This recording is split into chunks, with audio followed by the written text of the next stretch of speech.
I call this Town of Adams Board of Selectmen's meeting to order Wednesday, November 6th, 2024. The Town of Adams Board of Selectmen meetings are recorded and televised live on Northern Berkshire Community Television, channel 1303, and that is what's happening this evening. Is anyone else in the audience who is going to be filming this evening? It's okay if you do so, just need to inform the chair. It's Tammy from my Berkshires, and that's all we have. Okay. Could everyone please stand and join the Board of Selectmen in reciting the Pledge of Allegiance? I pledge allegiance to the flag of the United States of America and to the republic for which it stands, one nation, under God, indivisible, with liberty and justice for all. Thank you. Next, we have approval of minutes, October 16th, 2024. What is the board's pleasure? I believe Rick was not in attendance at that meeting. Mr. Chairman, I'll make a motion to waive the reading of the minutes and approve them as submitted for October 16th, 2024. Motion by Christine, do we have a second? I'll second. Second by Ann, any discussion? Hearing none, all those in favor say aye. Aye. Opposed? None, unanimous decision. And one abstention. And, that's right, one abstention, thank you, Rick. Next is public comment. Is there anyone in the audience who would like to address the board with anything on this evening's agenda? This will be your opportunity to ask questions. We have a full agenda here this evening, so this is your opportunity to ask your questions. Yes, please come to the microphone, state your name and your address or your affiliation. Hi. Hello. Carol Cushinetti, 31 Highland Ave. So I have a little bit of good news, that's all. We are going to bring back the pedal and plod to Adams. It's been gone for, I think, about 4 years. So Siobhan Lemmy and Kent Lemmy from Berkshire Running Center Foundation are going to bring it back, and I'm going to help them a little bit. I already have a lot of volunteers that want to help from town again that did it in the past. They have a nonprofit. It's called Berkshire Running Center Foundation, and the proceeds will go back to a nonprofit in Adams. So a little bit of good news to start your meeting with. Thank you, Good. appreciate it. We're good. Thank you to all that volunteer and bringing that back. Okay, next. Good evening. Haley Meswar, Town Clerk. I'm just here tonight to report on yesterday's election, and I promise I will not talk about election until mid-January of 2025 again. I feel like I'm here every week talking about the election.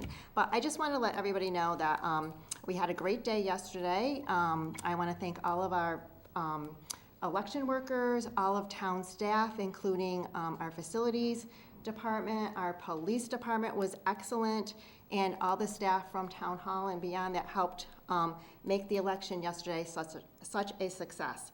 Our turnout was 64%, a little bit lower than what I was hoping for. As you know, I had mentioned I'd love to see 80% come out and vote, but we did 64%, so we'll take it and we'll go with it, and that's all I have about that. But I just want to thank all the staff that made it happen yesterday. Without the great team that I had, it wouldn't have went as smoothly as it did. So I'm going to put on my other hat, though. I'm going to talk about, and I know it's really nice weather outside. It's nice and warm. Sorry, it's after Halloween, but I'm going to talk about the holiday home decorating contest. So if anybody's really ambitious and they want to get out and decorate their home like tonight because it's really nice and warm out, feel free. We're going to bring back the holiday home decorating contest for 2024. Entry period is going to be from Monday, November 25th through Friday, December 6th. We're going to hold judging December 13th, 14th, and 15th. There will be a link online that you can register. Registration will close. We're going to do, our little group is going to go out and look at all the houses and make the choices for first, second, and third, but we're going to bring back the community choice winner also, so everybody will have a chance to vote. So again, I'm sorry that it's really nice weather outside and that I'm talking about the holiday home decorating contest, but I'll be back before you guys to talk about it a little bit more, but I just wanted to let everybody know if they're really ambitious and they want to get outside and decorate, go ahead, have fun. Thank you. Sounds good, thank you, Haley. Next. Hi, Caroline Scully, 7 Country Club Avenue. I think you said that this is public comment to talk about things that are actually on the agenda. If you have any questions in regards to Okay. any agenda item this evening. Okay, so it looks like the select board is calling a special town meeting, Yes. and I don't know what it's about, but I was hoping that on that agenda could be a discussion of having a Greylock Glen Commission that would take some of the burden from taxpayers so that they wouldn't be paying for the expenses of the Greylock Glen Development Project. I think that would make a lot of sense. The expenses for the Glen are completely on the backs of the taxpayers right now. And I don't know if you can answer my question, but what is the special town meeting about? You'll hear this evening what's going to be on that special town meeting agenda. Okay. So you'll hear that. The next week will be the meeting where the board will set the warrants that will go to town meeting. Either a board member can bring up what you're asking for, or another way to do that is to get, how many signatures is it? I forget what it is. 200? No, not, Well, if you're already having the special town meeting, I think 200 it's, signatures, yeah. I think if you're already having the special town meeting, it may be 50 signatures. But but we didn't know you were having a special town meeting, and we didn't want to cost the town money by scheduling one, so we were gonna wait. But I think it's 50 signatures if it's something that can be added to the existing agenda. We'll clarify that for you. All right, thank you. Okay? Yeah, I'd just like to say, if I could, comment on I'm 100% in agreement with you about a commission, because we need it. As you mentioned, everything that's happening up at the Glen now is taxpayer money, and I think things should have been thought out much better, and I was very surprised. Joe, I have to stop, again. Okay. This is all by open meeting law, and I have to Okay. Thanks, do it. Joe. Yeah, Thank you're you. welcome. I have to do it. Yeah, right, I know, yeah. Thank you. Anyone else would like to address the board? Okay, thank you. Moving on to new business. Acknowledge receipt of and discuss response to an open meeting law complaint from Catherine Foster dated October 16, 2024, and received by the town on October 24th, 2024, against the Board of Selectmen. We have Mike, our legal counsel. Mike, could you please introduce yourself? Absolutely. Good evening, Mr. Chair, members of the board. Can you hear me fine? Yes, we can. Wonderful. My name is Michael Gortenzio from KP Law, and we are town council. Okay. Could you please go over the submitted open meeting law complaint against the board and give us some information in regards to that? Absolutely, Mr. Chair, and why don't I give sort of our general assessment of the complaint, and then I'll be happy to take questions as the board has. Okay, sounds good. So this was a complaint that was submitted by Ms. Catherine Foster, and this complaint alleges that the board had a committee that was discussing the town's hazard mitigation plan as well as ambulance service to the town that was not meeting in accordance with the open meeting law. We have reviewed this complaint and we have found first that it is not a timely complaint, and so it is not ripe for review by the Attorney General. Further, we don't believe that there is a violation of the open meeting law in that case, and those are two different things, right? So one is the facts and the other is the technical. So let me start with the technical first, so the board has an understanding of why we came to this conclusion. So there was a narrative that was submitted by Ms. Foster initially on October 16th, and that narrative more or less described why she filed the complaint and included the details. However, the narrative was not on the Attorney General's open meeting law form. That form was filed with the chair of the board and with the town clerk on October 24th, so 8 days later. Now, the open meeting law has a hard deadline. When a violation is discoverable, and by that it means when a concept that someone wants to file a complaint on surfaces publicly at a meeting, you have to file a complaint within 30 days. And it is sort of a technical aspect here, but the Attorney General has been very firm, as is the regulations in the statute, that provide a complaint is only received when it's filed on the official form. And here, because 30 days after your September meeting was October 18th, and the official form was filed on October 24th, unfortunately, the complaint is untimely. And both the statute and the regulations of the Attorney General would not allow us to have the Attorney General review it. And I'd like to just read to you some language from the Attorney General they recently issued a few months ago in a case involving the town of West Bridgewater.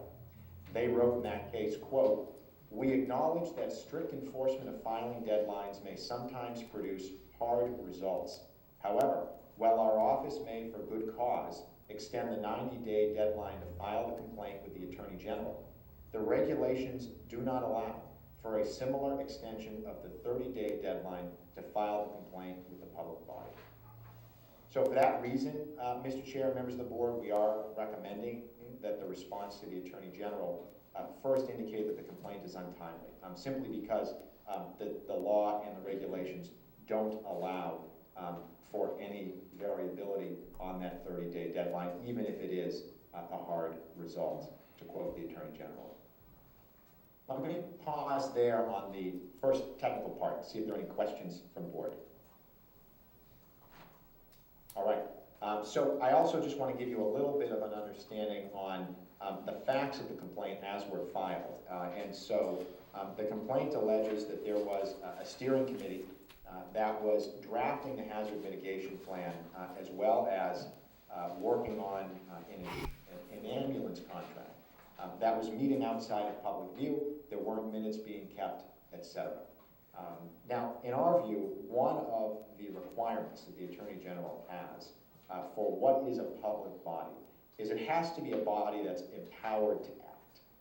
And we have spoken with a number of folks in town government, both the board chair, town administrator, director of planning community development, and to try to just understand what the facts were behind the complaint. And in our view, this was not a body subject to the open meeting law because it wasn't empowered to act. It was really a staff advisory group. And yes, it was described as a committee, but just because it was described as a committee doesn't mean it's a committee in the eyes of the open meeting law. And so from our view, even if this was a timely complaint, we would recommend that your response to the Attorney General be, there is no violation. And say to the Attorney General essentially that we don't believe the open meeting law has been violated in this case. So, Mr. Chair, that would be the summary, and I'm happy to answer any questions. Any questions from the board? Any recommendations, any motions from the board? No, I want to ask a question. Sure. This was an ad hoc committee. They were meeting, and what they met on was very important to the community. And are you going to stop me now, John? Or? No, you're good. Oh, okay, thank you. So they were termed as a committee, and they had jurisdiction over events that would take place here in the town of Adams. So when you're rendering a decision, is any basis, is this your interpretation, or have you talked to the Attorney General regarding this matter? Very good question, and thank you for it. We have not talked to the Attorney General. This is our interpretation and our best foot forward for the town. And we then will put that into a letter with your authorization that we submit to the Attorney General. And then the Attorney General renders a decision after she has reviewed it. And another question, who have you mentioned who you spoke to? Could you mention, is there anyone other than the chairman of the board that you spoke to on our board right here? I've only spoken with the chair, and that's our usual practice as council. Thanks, Kevin. Okay, that's your usual practice. Okay. Yeah. No, I still have some more questions. Sure. Okay, so in short, now, this is your decision as KP, our council now, right, our law council. But, so this is just what you're thinking. So we can ask to have a decision rendered by the Attorney General in writing, if we get it in writing, because, you know, I feel that there is some credence to this. And this has happened a lot with our board. We've had a lot of things leveled against us about open meeting law. And it's because of people like Catherine Foster, who looks into things deeply, a lot more deeply than I can. And I just, you know, I don't want this happening to our board anymore because it's a stain on us. And that's all I have to say. Okay. Christine? Attorney DeTenzio, I'm sorry. Okay. Michael's great. Michael, great, Michael. So you had mentioned that this was a staff advisory group that met, that in your research and in conversations with the Director of Community Development, Eamon Coughlin, and our Chair and the Town Administrator, that this was a staff advisory group and therefore not a committee empowered to act. Is that correct? Did I hear it right? Okay. Oh, I'm sorry, I didn't interrupt you. Nope, you're good.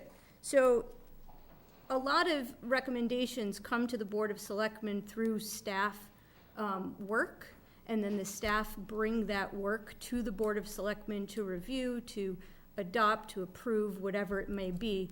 So if I'm understanding this process correctly, the staff advisory group met and they brought forward the recommendations for the Board of Selectmen to review and approve at our Wednesday, September 18th, 2024 meeting, as we would with anything that's coming from the staff. Yes, and 2 points I might add. You know, and again, I don't, you know, I don't expect the Attorney General, depending on the board's vote, to get into the substance because of the 30-day issue. But on the substance, which I think is important for us to discuss, first of all, it wasn't clear to me that there was a fixed membership of this body. And so it wasn't so that there was a set number of individuals who were empowered to make a decision. As I understand, there were people who were invited to participate in providing staff feedback, and those people ebbed and flowed over time. And that's one of the initia that says it's not a committee, because it's not a fixed set of people. The second key item is that this was a group that was advising your principal staff, your town administrator, your director of community planning, and then those staff were advising you. And so, you know, that separation is another indicia that it wasn't a public body.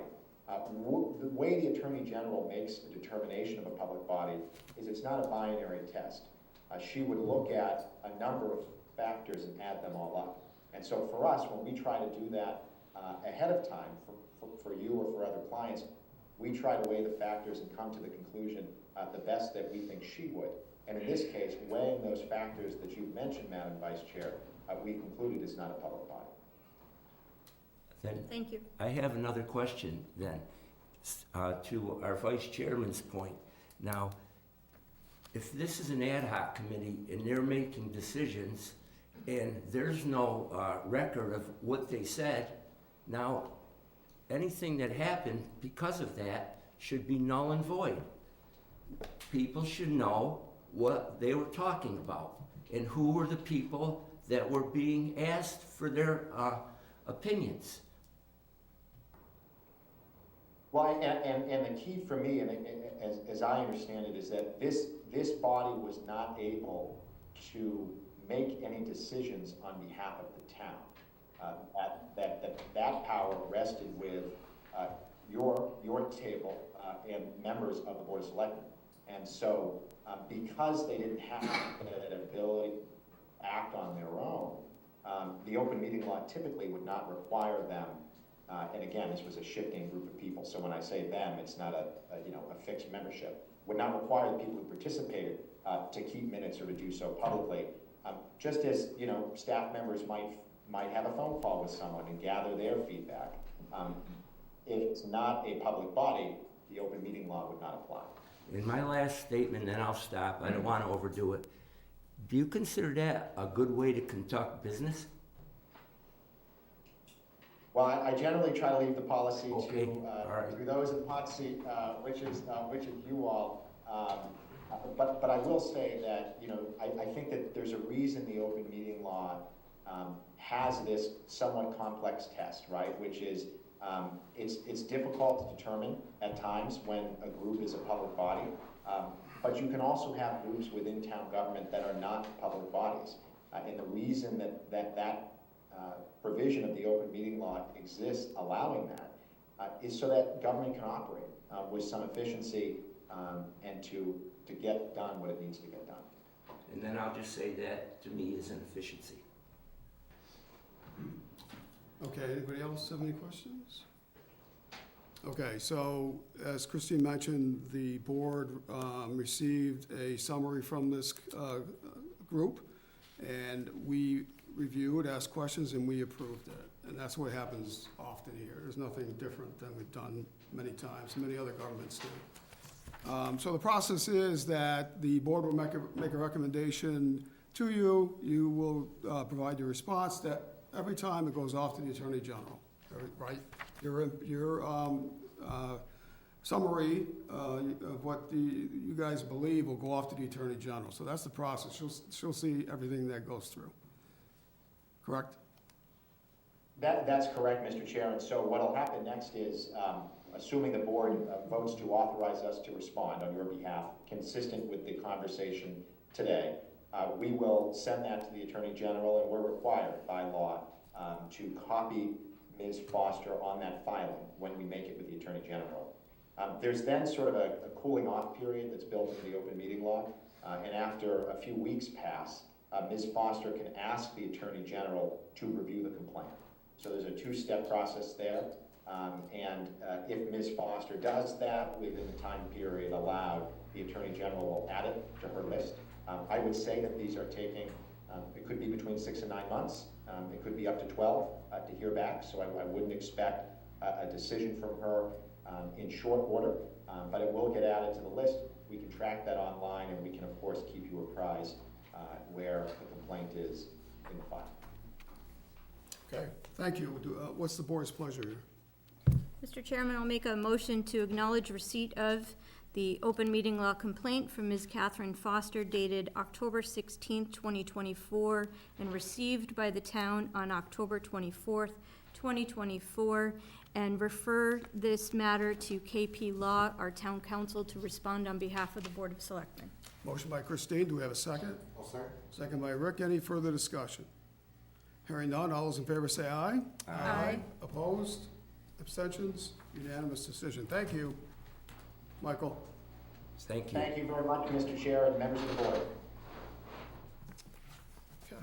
I hope you had a great meeting. Thank you. All right, next on the agenda, we have the, set the special town meeting date for Tuesday, December 10th, 2024.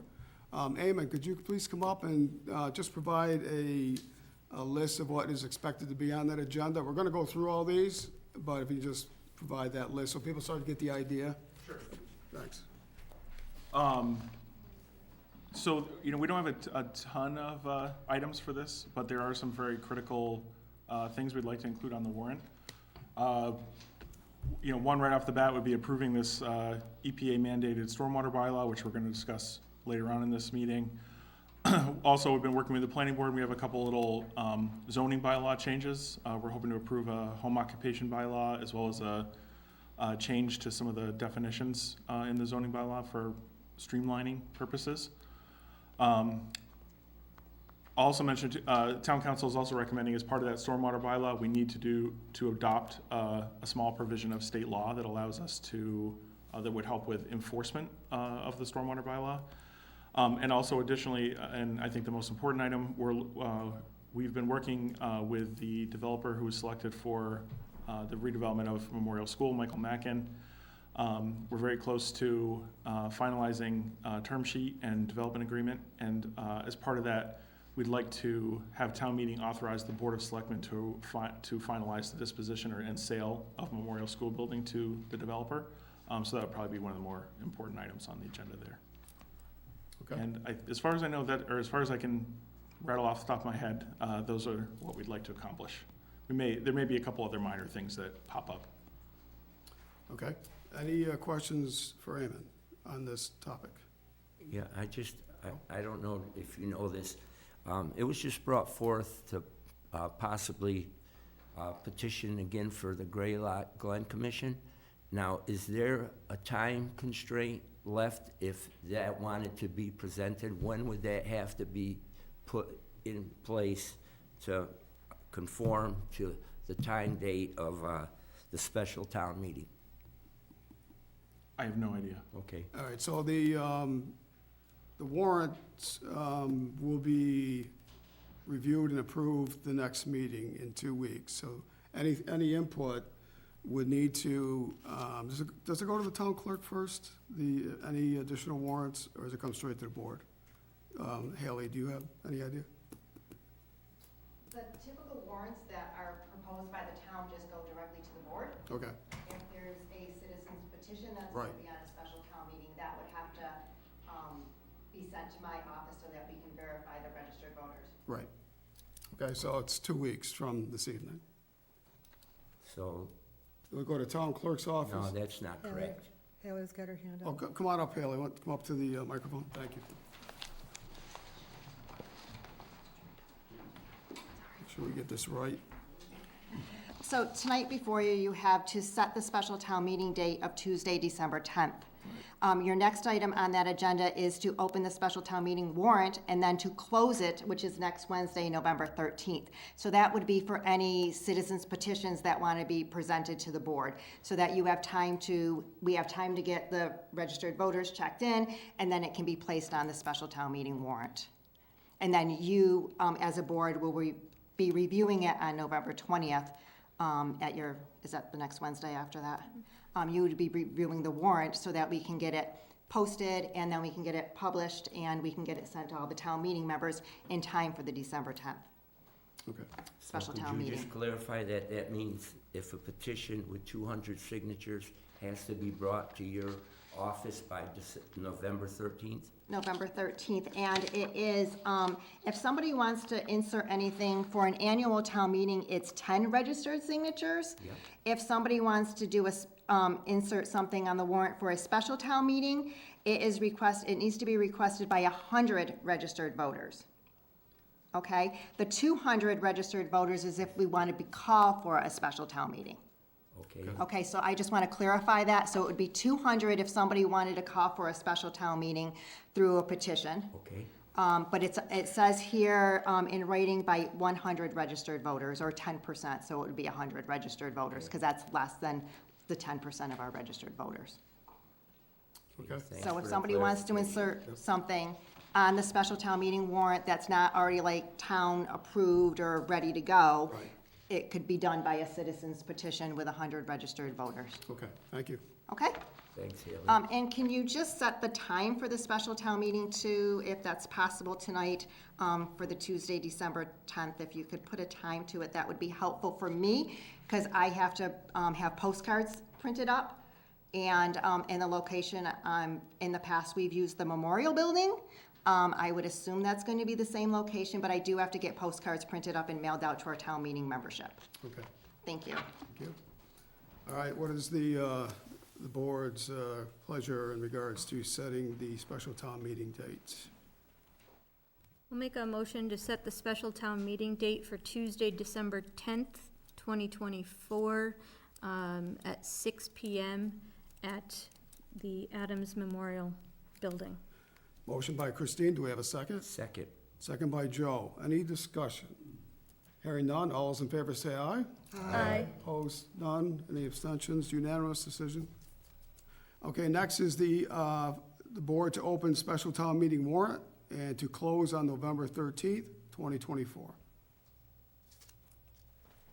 We'll make a motion to open the special town meeting warrant for any citizens petitions to close on November 13th, 2024 at 4 PM. I'll second that. Motion by Christine, second by Ann. Any discussion?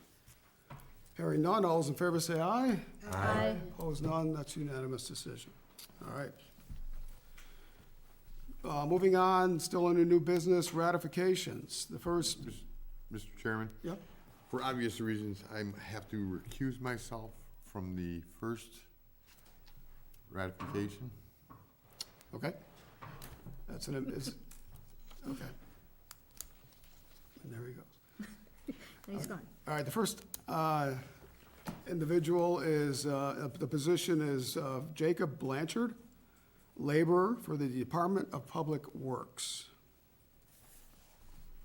I'll make a motion to ratify for Jacob Blanchard, laborer with the Department of Public Works.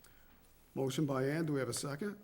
I'll second. Second by Christine, any discussion? Yeah, I was just wondering, how many applicants were for that position? Do you know? I do not know, Okay, didn't receive that information. No. Any further discussion? Hearing none, all those in favor say aye. Aye. Opposed, none, unanimous. Okay, Rick?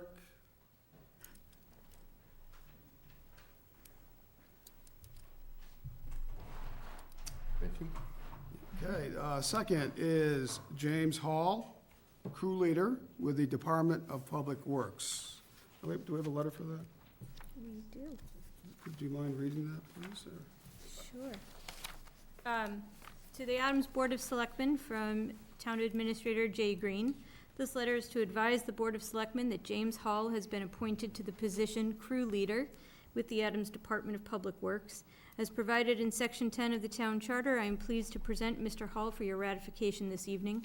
Once ratified and contingent upon successfully passing and completing any hiring requirements of the Town of Adams, Mr. Hall will begin his employment on or about November 7th at Step 6 rate of $29.42 an hour, as provided for in the current and governing collective bargaining agreement between the Town of Adams and AFSCME Local 204. Motion by Christine, do we have a second? I'll second. Second by Ann. Any discussion? Mr. Hall is here. Yeah, if you don't, So if he at least wants to wave, or does he want to come forward? He's made the trip. all right, thank you. Thank you. Any discussion on the motion? yeah, I was just wondering about, now, I know that we had a new person, and I read the synopsis of why one person left, and that's being filled by Jacob. And then James Hall, who we're gonna vote for, is stepping up to be a crew leader. And exactly what is a crew leader? Is that you take people out and you watch over them, you have a number of people with you? To me, it's a crew leader. I'm not quite sure. Could you tell me what consists of a crew leader? I'm looking, Tristan, do you want to come forward and introduce your position? Sorry, I just jumped in. No, I made eye contact. Hello, Tristan Frieri, DPW foreman. Crew leader basically entails of watching over the crew. Basically, we have separate crews of guys for their levels of experience. His main job is, obviously, again, watching over the crew of guys, helping them, guiding them in the steps that they need to do. Years of experience also helps. So that's basically what it is, you know. Somebody that comes in, can teach the younger guys, to show them what they need to do, and just guidance pretty much.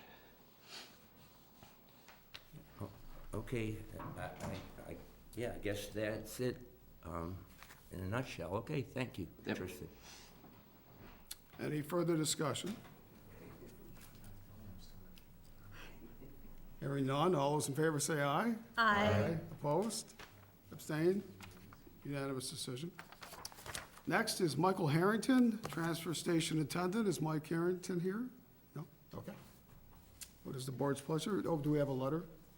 Yes. To the Adams Board of Selectmen from Town Administrator J.R. Green. This letter is to advise the Board of Selectmen that Michael Harrington has been appointed to the position transfer station attendant at the Adams Transfer Station. As provided in Section 10 of the Town Charter, I am pleased to present Mr. Harrington for your ratification this evening.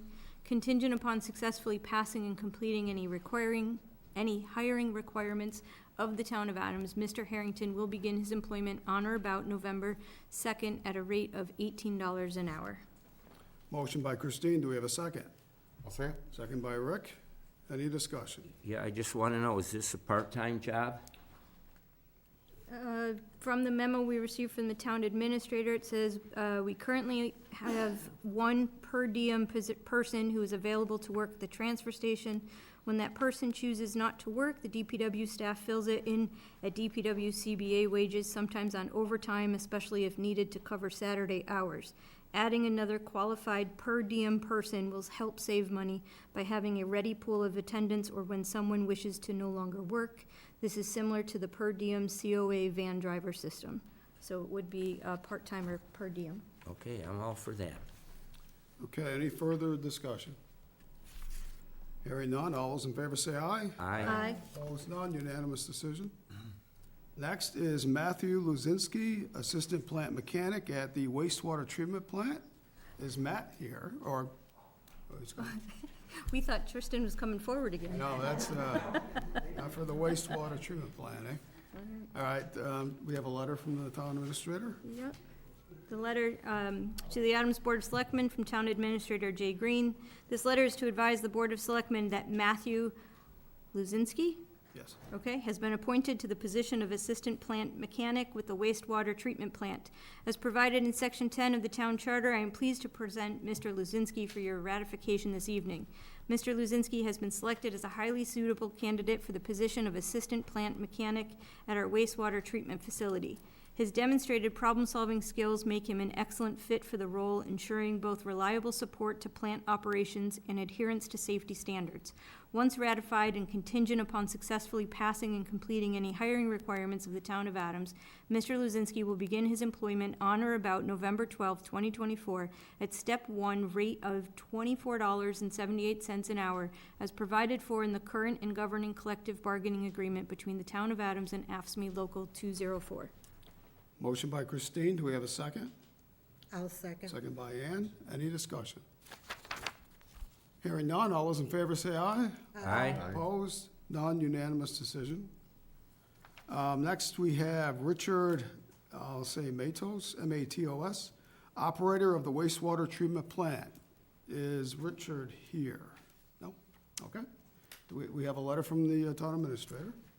To the Adams Board of Selectmen from J.R. Green, Town Administrator, this letter is to advise the Board of Selectmen that Richard Matos has been appointed to the position of plant operator with the wastewater treatment plant. As provided in Section 10 of the Town Charter, I am pleased to present Mr. Matos for your ratification this evening. Mr. Matos' positive demeanor, ability to learn quickly, and strong teamwork skills make him exceptionally well-suited to support our operational goals and maintain a collaborative work environment. Once ratified and contingent upon successfully passing and completing any hiring requirements of the Town of Adams, Mr. Matos will begin his employment on or about November 18th, 2024 at Step 1 rate of $24.36 an hour as provided for in the current and governing collective bargaining agreement between the Town of Adams and AFSCME Local 204. Motion by Christine, do we have a second? Mr. Chairman, now, I think we have to back up. That wasn't a motion. She read the letter Oh, from I'm sorry, thank you. the Yeah. town administrator. Okay. So we have to actually I'm sorry, get a motion starting and then to vote get on into the that last. zone here. Yeah, okay. All right, we read the letter. Now, do we have I'll make a motion? motion that we accept the ratification of Richard Matos as plant mechanic operator for the Adams WWTP at a rate of $24.36 hourly, as provided in the current governing collective bargaining agreement between the Town of Adams and the AFSCME Local 204. We have a motion by Ann. Do we have a second? I'll second. Oh, go ahead, Rick. Second by Rick. Any discussion? Yeah, are these two new positions being added? Because I knew that for quite a long time, DEP said that we had had to have a certain number of people. Great. And each time I brought it up, it was, well, we can't find anybody, we can't find anybody. So these are two new positions, correct? Well, it's not new positions, it's employees filling existing positions. Go ahead, town administrator. Give us some Yeah. notes. Go ahead. Yeah, so the Town Administrator did give us background information on each of the ratifications. In the memo to the Board of Selectmen, under this, he said that the engineers, Ty and Bond, did review the required staffing at wastewater treatment plant. As in the past, DEP is requiring 7 positions. We are budgeted for 7 positions. The 2 ratifications in front of you this evening will bring the staffing up to full staff. These positions have been a challenge to fill, and we are grateful for Mr. Luzinski and Mr. Matos for their interest and skills. Okay, then, I have a question about the budgeting. When was the money put in? I mean, if we had the money, what was the situation? Did we ever put out for, people to fill those positions? We knew we had to. I just read what was said by our vice chairman, that it was hard to find the positions, to get people to apply for them. So I'm just kind of wondering that, this changed pretty rapidly. When was the last time when were these put out for posting? I do not know, Okay, all right, that's enough, okay. okay? Yeah. I think we're fortunate. We've all, along with you, Joe, have been concerned about the number of, to have full staff of 7 at the wastewater treatment plant as required by the Department of Environment, whatever it's called. Department of Environmental Protection, DEP. Thank you, DEP. And I just feel we're fortunate, we finally have found some individuals to be able to fill those positions and finally get to full staff. It's been a long time, and we've been out several times, but it's finally happened. So we finally got the right people. And they have to have certifications too. When they apply for these positions, they have to have certifications so many months, and so it's not just straight off the street. You have to, you're certified and know what you're doing to have these positions. That's why it makes it a little bit harder, but we're there, full staff. Did we vote on that yet? I do know that these positions were put out several times since I've been here, and then with the new contract that happened, the new DPW contract, there was a change in the titles, the job titles, and so the descriptions were revised and then put out again, and I can look up those exact dates, but Okay, thank you. it's been a long time that we've been looking for folks for these. But you put out new titles, and new titles mean more money, fancy title, Well, yeah, it's provided for in the contract. yeah. Yeah. Yep. All right, we have a motion on the floor and a second. Any further discussion? Hearing none, all those in favor say aye. Aye. Opposed? Any abstentions?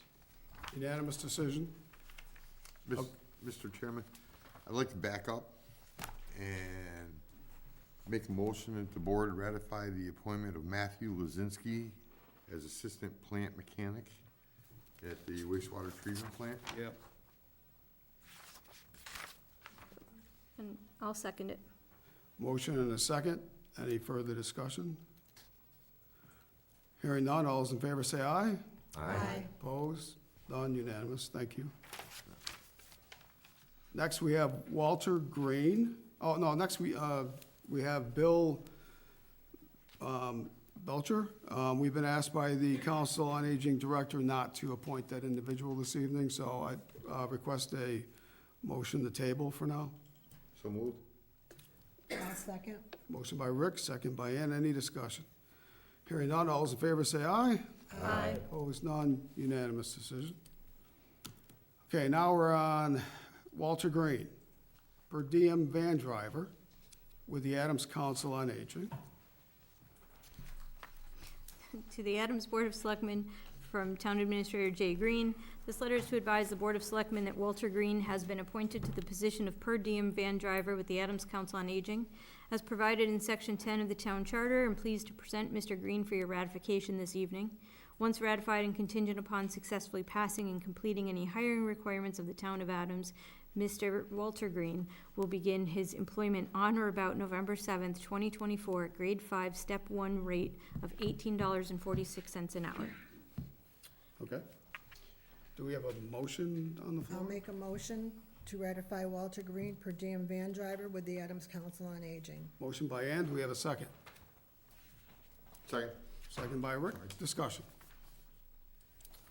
Hearing none, all those in favor say aye. Aye. Opposed, none, unanimous decision.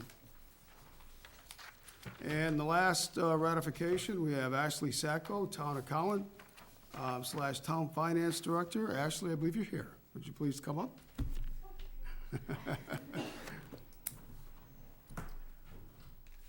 So I'll ask everybody if anything you'd like to say, or just, I'm very excited to hopefully get everything going, and I'm very excited. I very am. okay. What is the board's pleasure? Do you want me to read Yeah, the could you letter? please read? To the Adams Board of Selectmen from Town Administrator Jay Green. This letter is to advise the Board of Selectmen that Ashley Sacco has been appointed to the position of Finance Director / Town Accountant. As provided in Section 10 of the Town Charter, I am pleased to present Ms. Sacco for your ratification this evening. Because of my pending departure as Town Administrator, I assembled an interview panel consisting of Select Board Chair John Duval, Tim Burdick, Vice Chair of the Finance Committee, and retired Town Accountant Mary Beverly. The charge of this panel was to recommend a candidate to be appointed as the next Finance Director / Town Accountant. The town received 5 applications. 3 candidates were advanced for interview.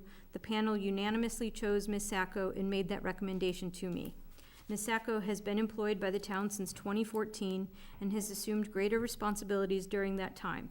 Starting in the treasurer's office as a financial assistant, she was promoted to financial assistant in the accounting office in 2020. In 2022, additional duties and responsibilities were added to her role, which evolved into her current position as assistant town accountant.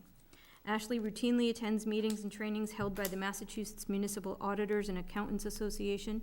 She had attended the Massachusetts Municipal Association's Suffolk University Financial Seminar and will be attending the Massachusetts Municipal Human Resources Management Seminar this winter, among other trainings and seminars.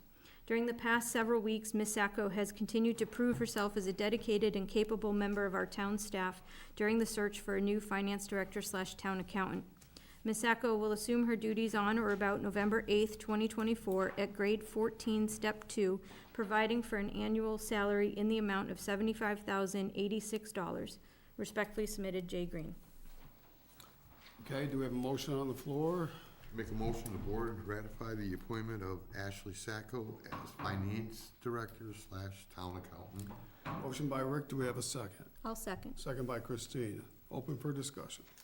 Yes, I had sent a email to our chairman on October 31st asking, and it's short, I am asking that an audit be required before a new individual takes over the accountant position. Also, I would like to view the resumes of 3 finalists. So today it was 1:56. This was passed on October 31st. I get a letter from the chairman saying, we have to have more specifics on what you want done with this audit. So, I don't have much time to say anything about that. And then I get a list of all things about why I can't look at the finalists, the 3 finalists for the position. Long, law, one after another. And I'm just kind of wondering how this was put together so quickly and then given to me with very short time before the meeting. I really feel strongly that before someone who is going to take over our monies, that an audit should be put forth to make sure that Chrissy does not find herself in any trouble because the money's... Chrissy. Excuse me. Ashley. Yeah, I know you. Well, you know how I can mix that up, right? So, I just think that that's really important, and I'm going to stick with that. And what's really continued to bother me on this board, and I have to finally say it, is that there has been a protective bubble by a few of our selectmen over our town administrator. It's like hands off. It has nothing to do with this, with the agenda. Okay, I'll stop there. Again, it's open meeting law. We can't go off the Okay, agenda. yeah, all right, I understand, yeah. If you want- Okay, But you can add to the next meeting's agenda if you'd like to talk Okay, about something. yeah. So yes, I did receive an email from this member Novak, and I want an audit. Okay, you want an audit, what kind of audit do you want? What are you looking for? Do you have any evidence? I was thinking to myself, so someone sending me an email indicating they want an audit, we have a company that does an audit of our financial information on a yearly basis, reports out to the Board of Selectmen, and we pay them a good amount of money to do that. And they're starting up now, aren't they? They'll be starting in a couple months. In a couple months, they'll start up for the next audit. So we are audited by an outside vendor who comes back to the board and to the finance committee, I think last time, and presents their findings. So it's already being done. They will pick up on anything of wrongdoing, if that's what's happening. But saying you want an audit, I don't know what that means. Well, why didn't you give me more time? Why did you just throw this at me today? Okay, so the legal counsel, the long list of information you indicated Yep. was from legal counsel. A lot of legal mumbo jumbo there, but they responded, and they take time because we have a lot going on. And so I received that, and then I posted it to you, and it indicates that the board, since this is an internal hire, the board is not allowed to see the resumes because the two individuals that were not selected may not want their names or resumes in the public eye. It may impact their job. Their boss may not know they're going for a new position. So all of that legal wording that you're describing is from our legal counsel, and it indicates we cannot do it. I must take legal counsel's input in order to avoid us from getting sued, the town of Adams, by us doing wrongdoing. If we say we're gonna do it anyways, and we get in trouble, we're on our own. It's gonna cost the taxpayer a lot of money. So that's why we hire legal counsel, to advise the Board of Selectmen on decisions like this.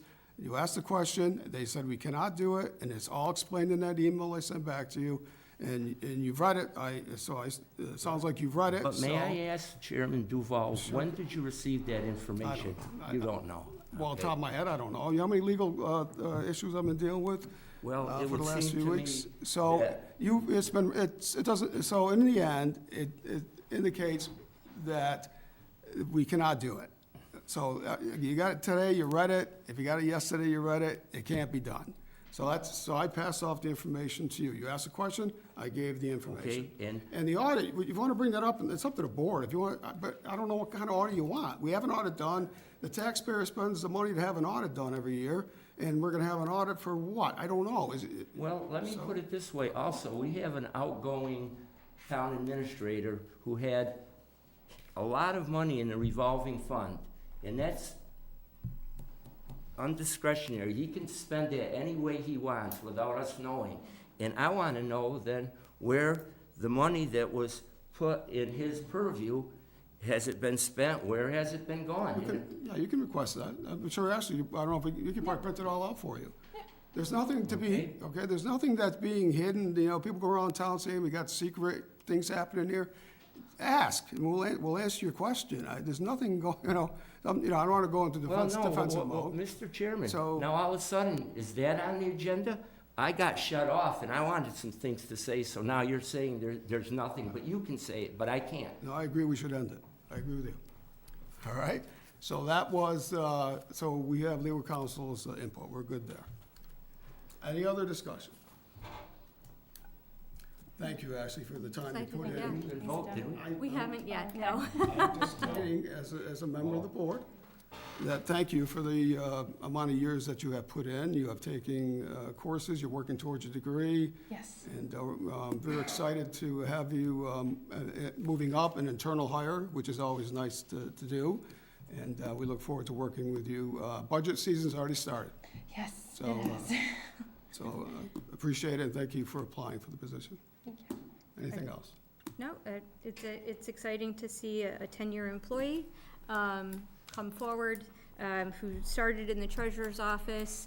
So Kelly must have been a good instructor and a good trainer, who put you on your path to get you into this position. So I'm excited for it. It looks like you've got a large cheering section with you Yes, I brought my fan today. club with me. Excellent. Welcome, everyone. Any further discussion? Hearing none, all those in favor say aye. Aye. Opposed? I'm abstaining, and the reason is what I just brought up. Ashley, you're probably one of the most polite people that I know when I come up to the upstairs, I feel like a skunk in a, you know, when I go up to the top floor, it's just like, you know, you're the only one that comes out and says, hey, hi, Joe. But I just, I try. yeah, I know, you do a great job, you're a great person, Thank you. but I really want an audit, and I think it would be fair for you. And I'm gonna stick with my guns on that, and you're gonna get the votes, and I know you'll do a good job. Thank And you. you know how much I care for you. Thank you, Joe. Yeah. Okay. I'm going to abstain. Okay, we have 2 abstentions? Pardon? 2 abstentions. Yes. Joe, you abstained, and Yeah. and Ann abstained. So we have 3 in favor. Yes. Okay, we have 3 in favor and 2 abstentions. All right, congratulations. Thank you for having me. All right, I think that's all for ratifications. Approval of, next we have, under E, new business, approval of special tax assessment, STA, agreement with Adams Theater LLC. Adams Theater Presents Incorporated. We'll wait a second.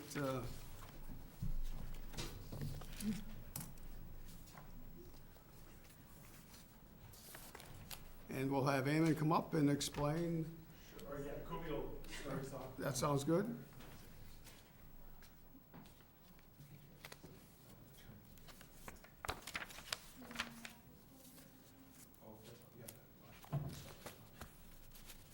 And we'll have Town Council Lee Smith joining us as well. Okay. Any questions from the board?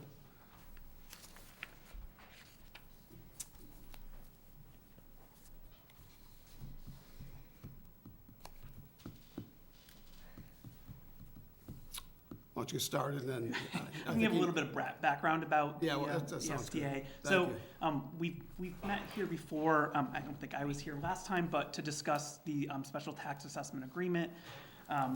So, in short, a special tax assessment agreement is a negotiated agreement between a business and a host municipality, and it applies to the entire tax, the entire assessed value of a parcel. And STAs are required by Massachusetts law to have a minimum and maximum durational aspect.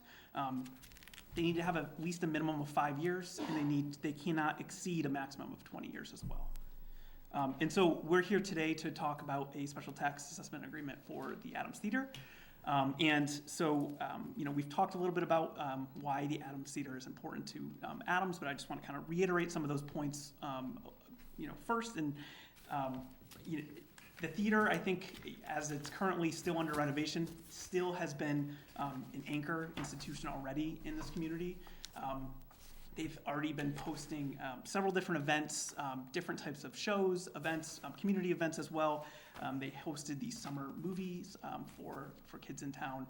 And so it's been a real community kind of anchor institution already while it's still being renovated.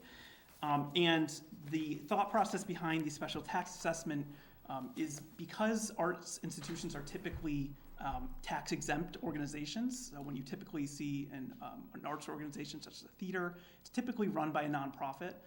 Here, that situation's a little bit different. So we wanted to bring this forward to reduce some of the tax burden for Adams Theater in recognition for the economic value it brings to the rest of Park Street and Adams as well. And I can get into specifics of the agreement if you'd like. Yeah, can you hold up, could you please introduce who's on the Oh, yeah. Zoom? Sorry, so, we just, is it on there? Okay. So, this is Lee Smith. He is our attorney from KP Law, our town council. I don't know if he can see me, but. Can't see you, but good evening. Okay. Good evening. Okay, go ahead. Okay, so, the proposed agreement that is in front of you mirrors, in large part, a prior agreement that was made with another business in Adams a few years back, B&B Micro Manufacturers. So we really wanted to keep things fair and kept a lot of the same types, the structure of the agreement the same, and as well as keeping it to the same period of time as well. And so I guess we can start with the graph or the spreadsheet that you were provided with. So this is a local incentive valuation chart. So this is just a rough estimate of the proposed tax exemption schedule, as well as how much that would kind of come out to in terms of tax dollars. This is a rough estimate, so as you can see, the municipal tax rate is the same for each of the years. Obviously, we can't predict future, commercial tax rates. So this is just using the most current up-to-date commercial tax rate for Adams. And in addition to that, the increased assessed value, that was done with the assessor's office, and she was able to put together an assessed value in the future, which we're required to do by law when creating these agreements.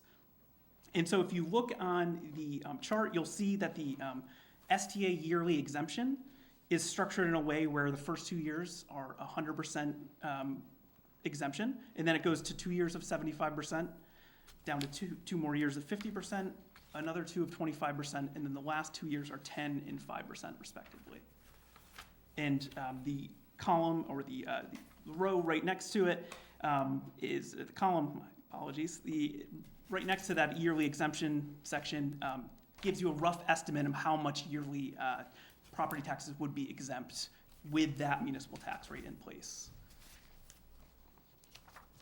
And there's also a total that is a rough estimate, as well as how much over the life of this agreement would taxes would be exempt. All right, so this is a 10-year proposal, right? Yes. B&B had a 7-year proposal. Yes, right? And yes, so we did add some additional years on, Right. but the structure in terms of the yearly exemption, I think the last few numbers were different from what what was offered to B&B in the past. Okay, you kind of went over that relatively quickly, but I just want to make sure, the first 2 years, there's 0 tax requirement. Yes. Right, so, and this is going to build over the 10-year period as the theater continues to get to 100% complete. So each year, like this, the first 2 years is, which would be 0, right? The next 2 years after that, 28, 29, for example, would be 25% tax would be paid, and the numbers are here, and then so on, 50, 25, 10, and 5.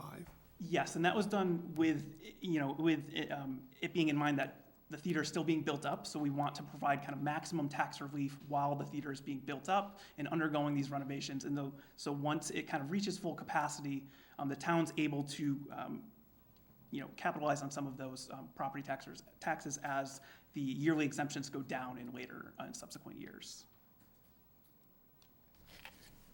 Okay, so let's say in 2034, for example, which is the 9th year, there's 90% tax will be paid. What is that amount?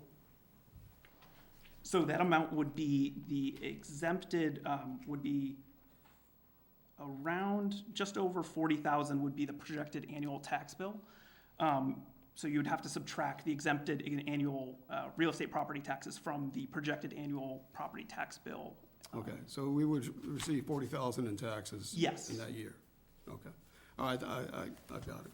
Okay, go ahead if you got more to add. Yeah, no, so that is, we did respond to some concerns by the board at the last meeting in terms of what were to happen if the entity that owns the theater would turn into a nonprofit, and you would kind of be left with a situation where some taxes were exempt, and now none of these taxes are being paid in the future. So we did work with legal counsel to create a kind of a clawback provision in the event that this is reorganized into a tax-exempt entity. We're allowed to claw back those funds, the taxes that were forgiven or exempted in prior years of this agreement. And this, whatever the board approves this evening will need to be approved by the town meeting. Yes, and it will take effect in the subsequent fiscal year. Okay. You good? Yes. Okay. Questions from the board? I'll just go down, Christina first, we'll just go down the row. Kobe, so you explained the exemptions for taxes, but can you also talk a little bit about some of the requirements of Adams Theater with regard to like job creation and such, and what those I guess, benchmarks would be? Sure. So there are specific amounts of capital investment that are required under this agreement.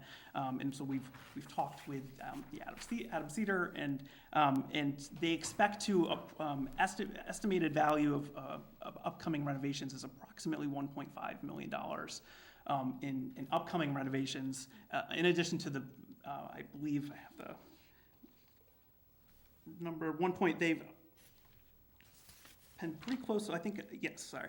I thought I had the number here with me. But, so it would be an additional 1.5 million in restoration costs on top of what they've already done. And so that would be due, they would have to spend out that money by 2034. And there are provisions with this agreement that the business needs to itself check in. They do yearly check-ins with the state. And they have to have reporting requirements for how many jobs they've created, how much money they've spent on the property. And so we've included as well, in addition to the capital investment requirement from the Adams Theater, we've included also some expected jobs. So the creation of approximately 4 full new-time permanent jobs and 6 part-time jobs, including investment in equipment, technology, and training. And so there will be, the theater does have to show benchmarks throughout this agreement that they're meeting those goals. And we have recently experienced with B&B, micro manufacturing, where we are able to, in the event that something happens and they're not meeting those goals, we're able to work with the business owner to either modify that, or if we want to claw back that money, we can in some cases. Thanks, that was my only question. Ann? I know in previous discussion that we had talked about how many years, and I'll wait on to say later. I have. Yes. I'm just not happy with 10 years, that's all, Okay. so. Yeah, I will, whoops, is that it? I'm Ann? sorry. Yeah, I look at this a little differently because B&B is a yearly industry, but I look at Enos Theater, and right now, it's seasonal.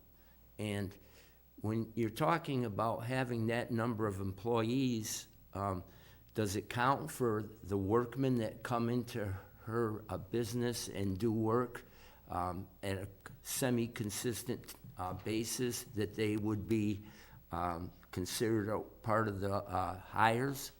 Because it's so much different in the cultural world than it is with a business, And over time, I wonder how well we check these agreements, because at one point, B&B stopped producing, and people were laid off, and there was no one there doing any work because they saturated the market, and they didn't have any people to purchase their product. So how do these agreements now, like Ina, she would have to write monthly or whatever it would be to live up to the parameters of what. There are reporting requirements. Yeah, right. You mentioned there's reporting requirements, but how do you parse it when it's right now at this present time? It's really seasonal. I think Ina. Yeah. Okay. Yeah. I wish you would address things, Ina. Yeah, I had a discussion Well, when we started. Can I get to the Please, point? yes. So this discussion started last December with a conversation with Paul St. Pierre at the office of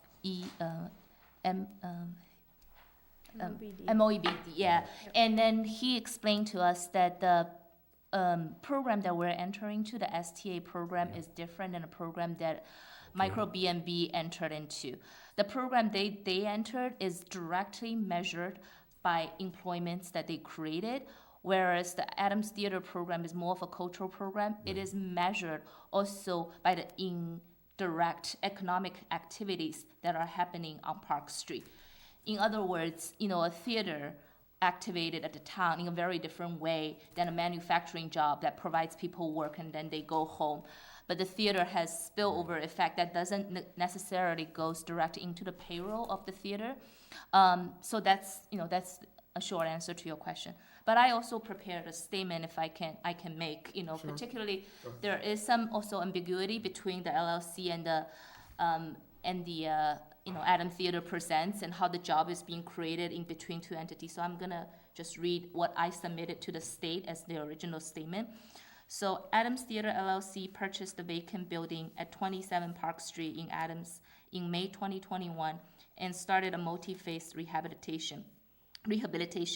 The building restoration is now 75% complete. Adams Theater LLC invested over $1.1 million of private capital into the building renovation already, in addition to the property acquisition. Adams Theater LLC also worked to secure 2 major grants from Massachusetts Community One-Stop Program in 2022 and 2024, totaling $1.07 million. Adams Theater LLC plans to finish the building rehabilitation by the end of 2026 and become a year-round performing arts venue. Since January 1st, 2024, Adams Theater rents the building to Adams Theater Presents, a nonprofit organization that is the only presenting organization for the arts and community program at 27 Park Street. The Adams Theater Present offers a diverse program of programs between May and October of 2024. It delivered 23 weekends and 53 days of programming, including 12 film screenings, 10 concerts, 6 theater productions, equity readings, 4 comedies, 3 residencies, 2 dance productions, 2 variety shows, and 4 community events. Adams Theater LLC intends to rent the performance space to the Adams Theater Presents in the long run, providing affordable entertainment to local families, promoting regional artists, and supporting new works. And again, Adams Theater Presents has a board of 5 people, and the people who own Adams Theater LLC is only 2 votes of the board. And when we entered the lease, both members of the LLC who were on the board excuse ourselves. So we let the rest of the board to decide, what is the best rental agreement. And the rent is $1. And I personally work as a volunteer for Adams Theater Presents. So we delivered a season of a roughly $200,000 budget, and I got paid $0. So that's the kind of relationship between the two.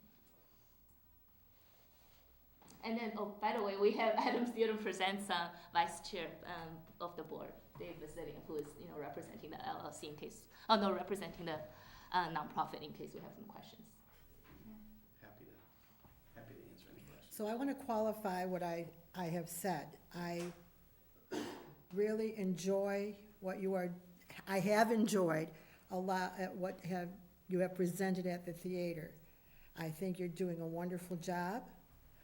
I'm just thinking on the side of the cost of what it's going to take away from us over the years, in a sense. We have to wait 8 years to where you're really paying the majority of the taxes. I don't know if the town can do that for 10 years. That's why I had suggested 7 years. And that's the only reason. I applaud you. I will keep frequenting your establishment because I think you are doing a wonderful job, but that is my opinion. Okay, any other questions from the board? My only concern was not with whether or not you guys deserve this. I just don't like where we were using B&B micromanufacturers as the template. I mean, we're talking apples and oranges. So I think this should have been a separate thing. And that was my only concern. Eamon, do you want to answer that, respond to that? You mean in terms of, or that there's too difficult to compare the two? Yeah, we're talking apples and oranges. One is a manufacturing company, and the other is more on the entertainment side. Oh, yeah, I understand that. I mean, in terms of I guess we didn't have any other tax agreements in general to base it off of, so we use that as I guess as the example. But I agree, they're 2 different businesses. But a lot of the parameters between a lot of the requirements between a TIF and an STA are similar or the same. So that was just merely the most recent example we had to go off of that the town of a tax agreement that the town had granted. Didn't we have one with Nina? I don't even remember what they were called now. Topia? Topia. I don't Didn't know. we have one with them? I don't remember. Nothing was done, but I don't know, we didn't have one, I don't believe it. Kelly, our tax collector No. treasurer, is No, saying no. no. They didn't fit the Emphatically, parameters. she's saying no. Yeah, if I can just put my 2 cents in. Sure. I'm more than happy to do this. I mean, without Ina, I mean, our downtown is, fledging. And you've brought some pop to it.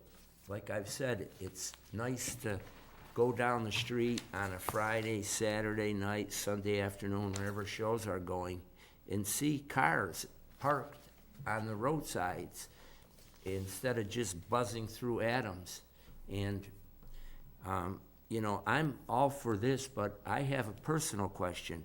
I've given to your, donated and time and money, so is it right for me to be able to vote on this when I've been a financial donor and I've done, volunteer work for you to quite an extent, and I'm happy to do it? I don't remember paying you though. No, right, you never did, no, that's okay, I didn't ask for any pay.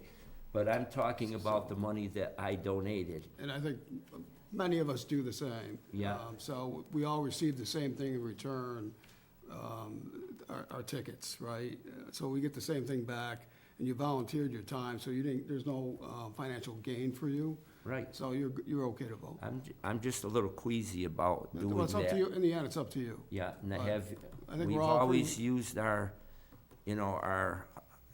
KP or our town council. Is that something you think that I should ask when we have someone here? Well, we do, Yeah. right, so KP, want to Hi, respond? your name, sir? Hi, my name is Lee Smith. Okay, hi. Hi, from KP Law. Can you hear me Yeah, okay? yes, I can. This is just a technical question. Ina is perhaps the best thing that came to Adams in such a long time, and I believe strongly in what she's doing. But I donated, and I'm not gonna give the amount, but it was a goodly sum, and I'm gonna be asked to make a decision concerning this tax agreement. Is that ethically viable to do that? So I think what you're talking about is a potential conflict of interest. Yes, right. And that conflict decision lies with you or whoever else it may apply to. So it's up to you to decide whether you want to recuse yourself because you feel like there is a potential or an actual conflict of interest. Yeah. Or the statutes provide for other mechanisms like making a disclosure to your. Yeah, I know those disclosures. I've made them before, but I haven't made one yet. So, Right, you've made a disclosure in open public session. right, It's one way to look at it, but if you're uncomfortable with it, it's up to you, but you could recuse yourself from the vote. okay, I'm gonna leave the table and recuse myself. Okay.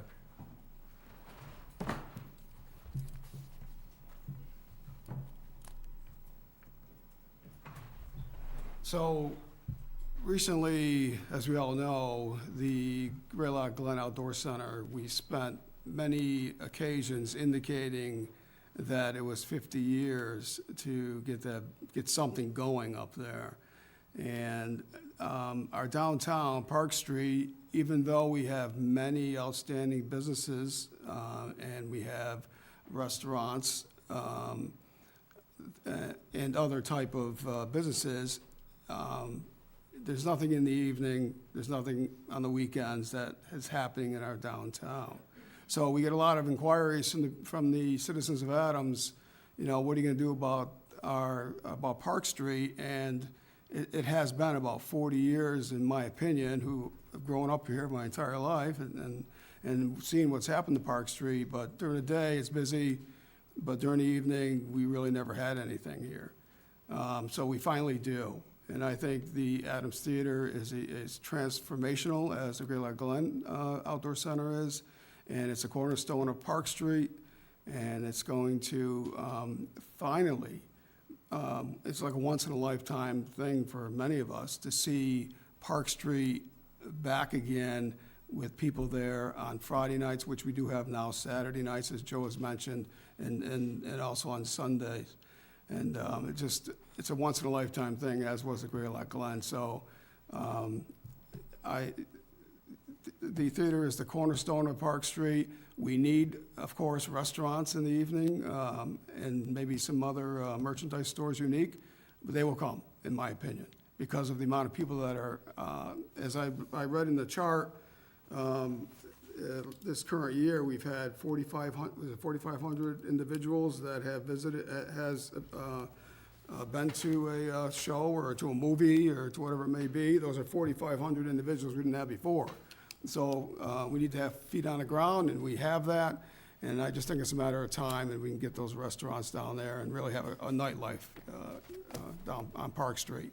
So that's, to me, Glenn's on its way, and we have the downtown on its way. And next meeting, we're going to talk about new apartments that are being renovated and bringing more feet to the ground. It's bringing a economy to downtown Adams because of the amount of renovated and new apartments that we're going to be discussing over in the near future. So very excited about it.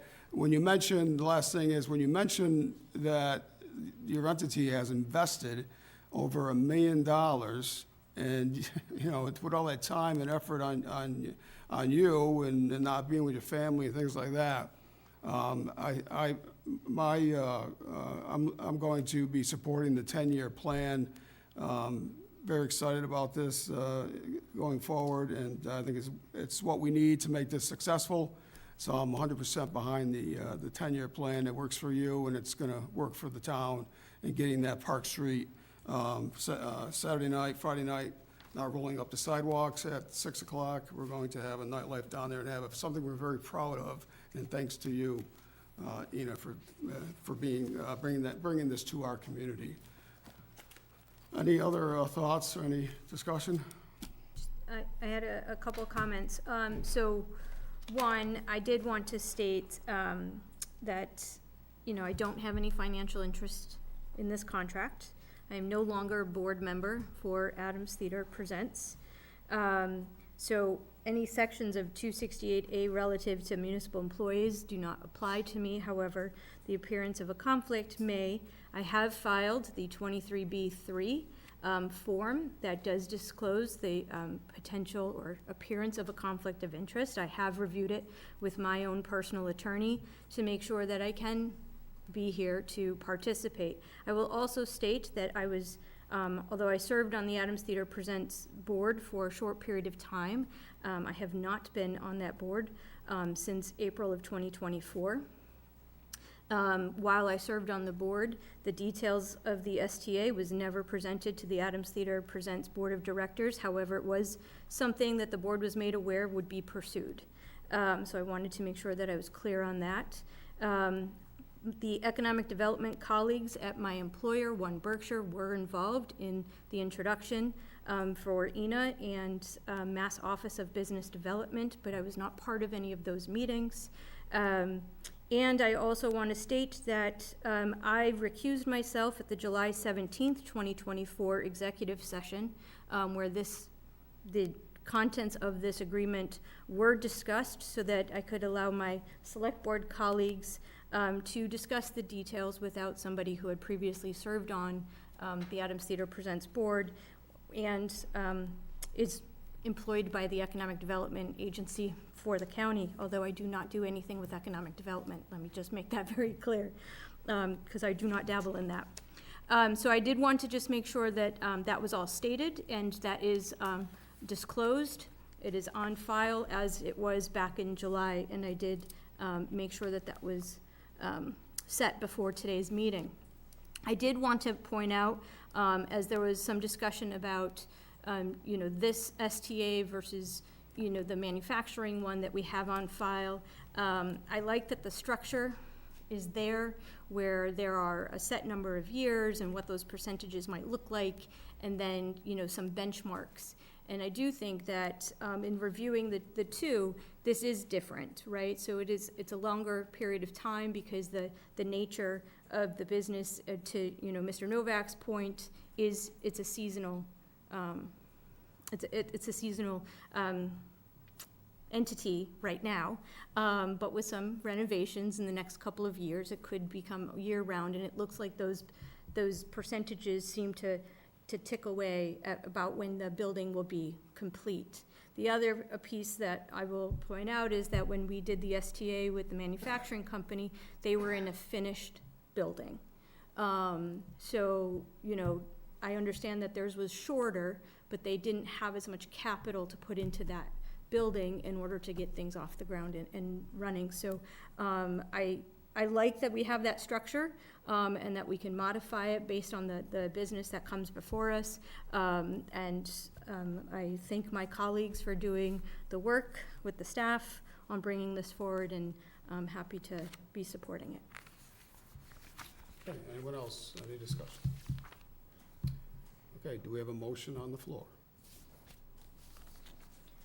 I will make a motion to approve the special tax assessment agreement with Adams Theater LLC and Adams Theater Presents Incorporated as presented this evening.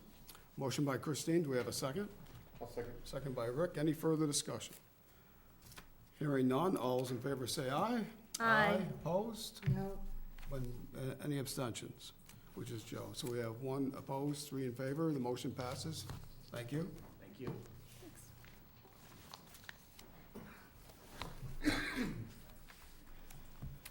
All right, Eamon, you're back up. Joe's back. Okay, the next item on the agenda is approval of stormwater management bylaw. So I know it's been a while since the board last discussed the stormwater management bylaw, but as we prepare ourselves for a fall special town meeting, we'd like to include this on the warrant. This is coming to the Board of Selectmen because we're attempting to pass this as a general bylaw, not a zoning bylaw. So Board of Selectmen approves all general bylaws. Just as some background, there, in the packet that you received, there is a presentation that VHB had helped put together. I won't run through that today. Again, I feel it's a little bit of overkill, but I'm happy to answer any questions about it. Some of the basics of stormwater, basically, stormwater is any rainfall or snow melt. Basically it passes over the ground. As it passes over the ground, and especially in urban areas, it picks up contamination and pollution, whether that be gasoline or sediment, pet waste, what have you. It picks that up as it runs along the ground, it runs into our stormwater sewer system, and then it runs out to waterways like the Hoosick River and contributes to polluting those. The EPA regulates stormwater systems in any urban areas, and the town of Adams is located in the Pittsfield urban area, and they issue what's called an MS4 permit, so it's Municipal Separate Storm Sewer System. There's four S's there. So as part of our MS4 permit for the town of Adams, we have to do certain things. That includes things like educating the public about stormwater, how they can help reduce stormwater. Additionally, DPW every year has to do street sweeping to get sediment off the street that helps keep sediment from flowing into the Hoosick. And then a big part of it is they want us to have a local control, a local stormwater bylaw that'll help in the long run reduce stormwater contamination. And so that's what we're bringing forth today. What some of the basics that we're required to cover in the stormwater bylaw include, basically there's 5 provisions that we have to meet. We have to help flesh out what's called our illicit discharge detection and elimination program.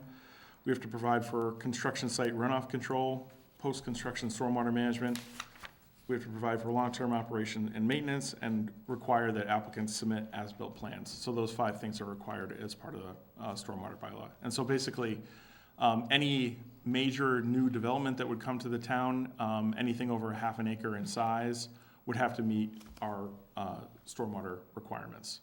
And, I mean, for the most part, this bylaw isn't really gonna impact, the average Adams resident. As part of the illicit discharge detection and elimination program, we would codify or, put into our regulations, that people can't, for instance, dump motor oil or any other contamination into the stormwater sewer system. Unless you're dumping chemicals outside of your house into the storm drain, you have nothing to fear, basically.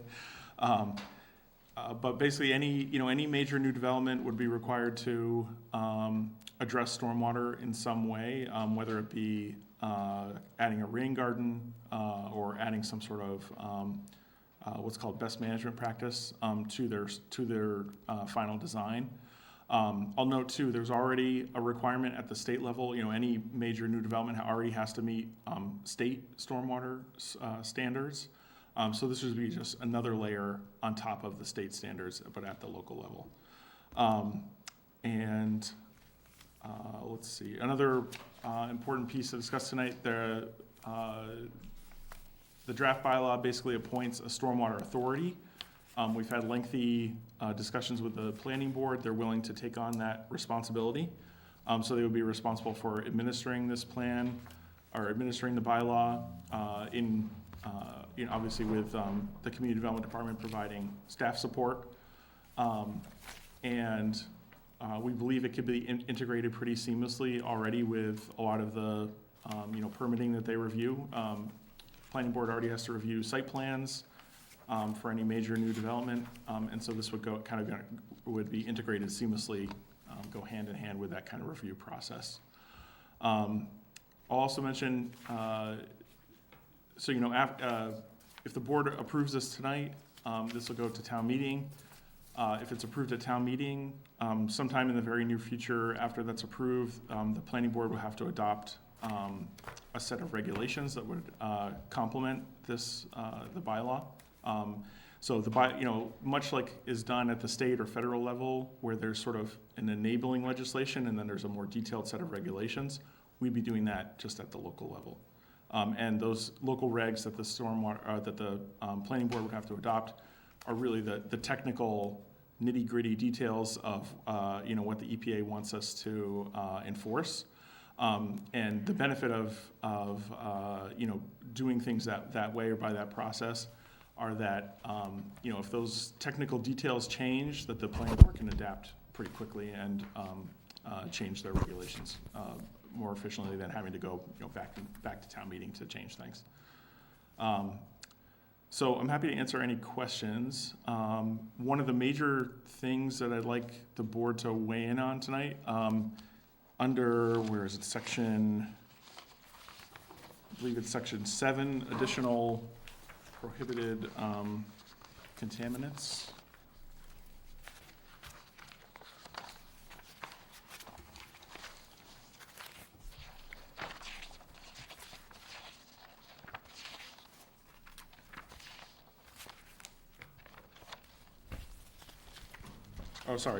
Under 126-18, which is on the second to last page, there's a section that says additional prohibited pollutants. There's two provisions in here that are draft. We're not required to adopt these. These are just things that other communities in Massachusetts have considered. One would be a provision on pet waste. Basically, this would prohibit anybody from putting pet waste into a storm drain. We already have a prohibition on leaving your pet waste in the street or in any public areas, so it may be overkill. And then there's also a prohibition on pavement sealers. Some communities have taken the opportunity to prohibit pavement sealers as part of this bylaw process. However, it can be controversial. Obviously folks want to maintain their driveways. Additionally, it would be very difficult to enforce. So I would like to get some feedback on those two elements of this bylaw. Okay, questions from the board? Yeah, could you read what you said initially about a bylaw in the first thing that you said? I didn't quite understand that when you started off your talk. Could you read that back to me about bylaw instead of the town? Could you just start from where you started on your presentation? I wanted to hear that first portion. About stormwater itself? I think you said you wanted it to be a general bylaw, not a. Oh, about a general bylaw versus zoning bylaw? Yes. So, zoning bylaw is specifically, or typically specifically about land use. Yeah.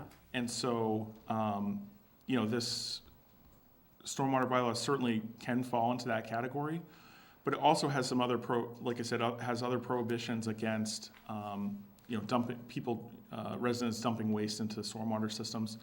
And so in that sense, it can also be considered a general bylaw. And communities have, I think it's sort of 6 to 1, half a dozen other, whether it's a zoning bylaw versus a general bylaw. I do know our neighbors to the south, Cheshire, did recently approve this, and I think they did it as a general bylaw, not a zoning bylaw. No, a general bylaw, does that have to go to town meeting? Yes, it still, yes, all this will still have to go to town meeting, yep. So, okay. And another thing too is, I think one big problem in this town is that we have direct runoff without catch basins. Quite a few of them within this town, so, I have one right next to my house, and it goes into the Miller Brook, and there's no catch basin. It just comes down the road, deposits silt, deposits salt during the winter months, and I think that there should be some type of looking at our whole town and seeing where those are, and to do something about them. And when you talk about siltation in a town like Adams, where you have a V-shaped valley where water comes running off and, siltation is carried down constantly during, rain events and snow runoff, that our streams are completely silted. All of our streams, including the Hoosick River. I mean, there's portion of the Hoosick River where there's islands now. And those continue to grow, and our ability to harness water during, events that are atypical, like last one I can remember of a consequence was Hurricane Irene. And what happens with our community is, and I've said this before, when the silt comes down, it's got a hydrological push. But then when it gets down to the level areas, it can't go anywhere else because it stops. It just doesn't have the push. But then when we get heavy rains, it gives it enough push to bring it down even more. So as our town planner, I'd like someday for you to go to some of the streams and just even from your car and look in and see the siltation problem that we have in this community. And it's only getting worse, and it's taking away not just our carrying capacity of water, but it's also damaging the ecology, the fish ecology in a lot of them. So that's something that, and was this okayed by the Conservation Commission? Conservation Commission is not, they're aware that we're trying to pass this, but they, but they're not reviewed, or they haven't reviewed it. Do you think that it would be a good idea for the Conservation Commission to review this? I think they have enough on their plate already, and they're. Yeah, but if that's a big part of it. This, you just read some stuff, but this is complicated. It's not just, do this, do that, but, I would suggest that the Conservation Commission get a look at it, and that's their purview. That's something that they should look at. That's my personal thought anyways. That's their bailiwick. That's what they do. Well, yeah, stormwater regulations are part of their review process, yeah. Okay, that's all I have. Rick? Yeah, under additional prohibited pollutants, you have the pavement sealer.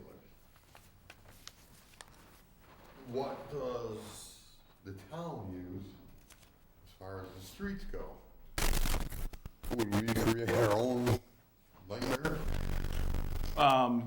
No, I mean, I don't believe it would apply to like crack sealing that the town does. Those are fair, you know, once those are put on the road, I mean, sure, they do contribute to pollution in stormwater, but I believe it's less impactful than some of the driveway sealers.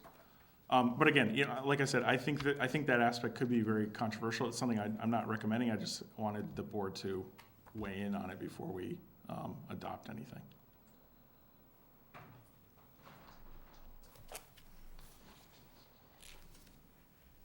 Okay, anything else from the board? I would, since you wanted some feedback about the additional prohibited pollutants, I do like adding in pet waste as an additional prohibited pollutant for the reasons that you've stated here. But I myself am not educated enough on the pavement sealers, so I'm uncomfortable including that one. I agree. And I'd like to say, if through the chair, that giving regulations is one thing, but having people out there being able to, you know, check on these is two different big things. Because people that are gonna do that kind of stuff aren't gonna just go out when they're seeing cars and, you know, start throwing their feces from their animals down in catch basins. So a lot of stuff that's done illegally is done secretively. And, you know, so you put in regulations, but, you know, it's just a chance you may catch somebody. So that's what I always worried about, regulations of that type, because, you know, without a standard bearer watching over, you know, constantly, it's tough, so. Yeah, it'll be difficult to catch somebody, you know, just going out, you know, in the dead of the night or whatever, and Yeah. dumping some hazardous chemical into the storm drain outside their house. Certainly, I would believe probably does happen, but. But I I think will mention though, as part of this, we do, you know, this will help to start us on the IDD program, that's illicit discharge detection and elimination. And so as part of that, the town is gonna be required to do regular testing of any stormwater outfalls. Yep. So anywhere, you know, water flows into the Hoosic. And so as part of that, we will be basically we have to systematically identify any outfalls that are contributing, you know, whether it be sediment, whether it be, you know, a failing septic system that's leaking into the storm system, or, you know, sometimes people have illicit connections with like a dryer. Yeah. And that kind of, or sorry, Washer. a washer. They'll have it connected to the storm drain where they shouldn't have it. And so through that systematic testing, we should be able to identify some of those items, and then the town will have to obviously address them and fix them.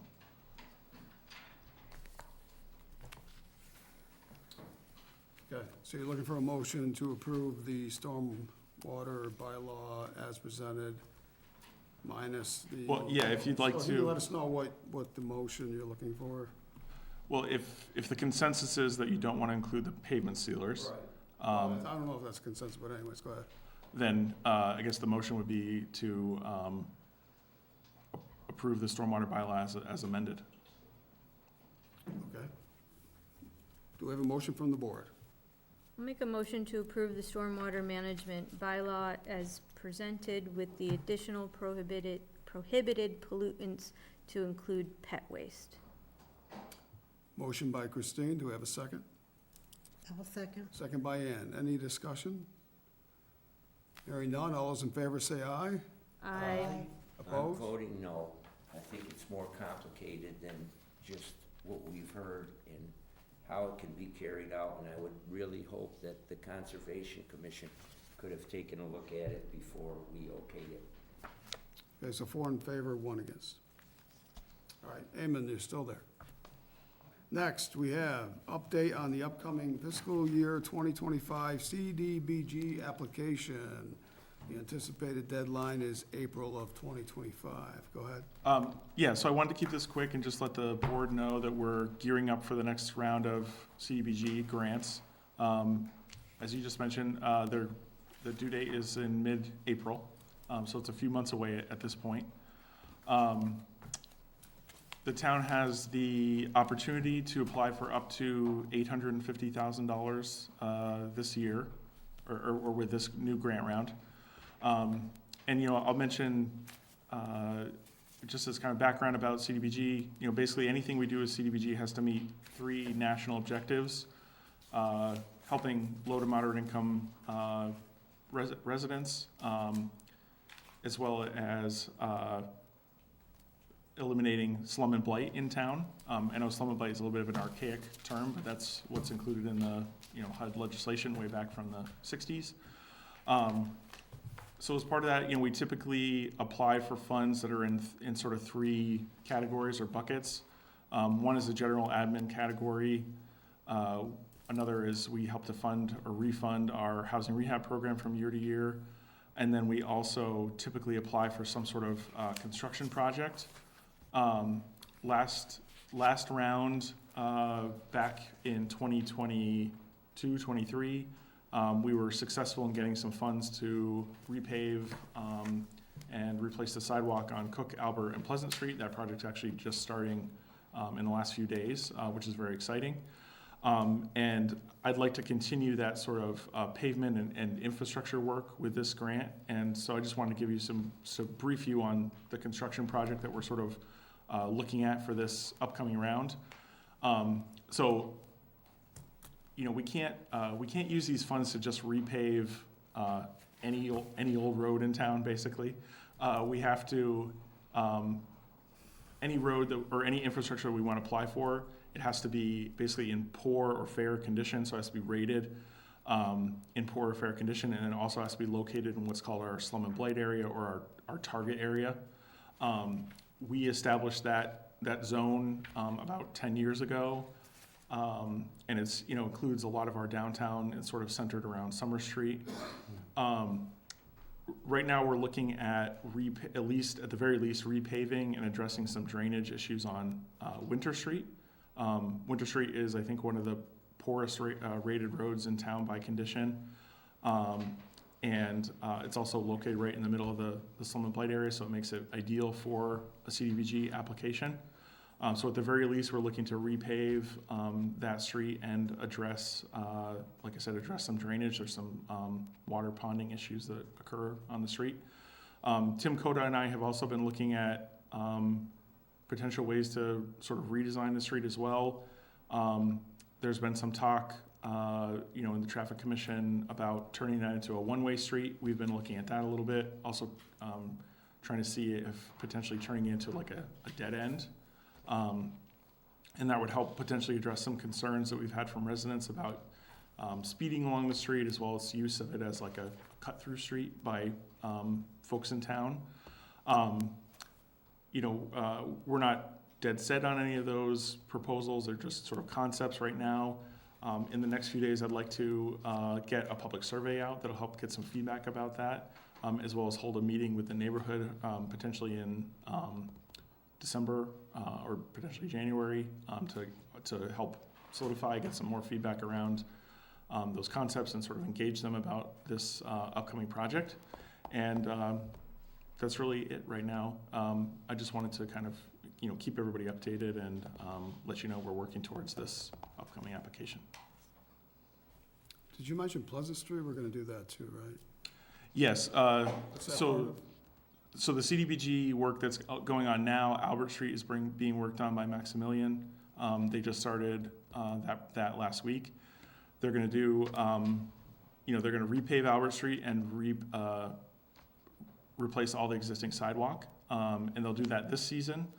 And then they'll come back in the spring and do Pleasant Street and Cook Street as well. Okay, thank you. Any questions for Raymond on the you'll be back, right? We'll be back, yeah. Okay. Yeah, I'll mention, as part of the application process, we do have to hold, we'll have to hold a public hearing. That'll be sometime in, probably March. Usually we have to do it, I think, a few weeks before the application is due.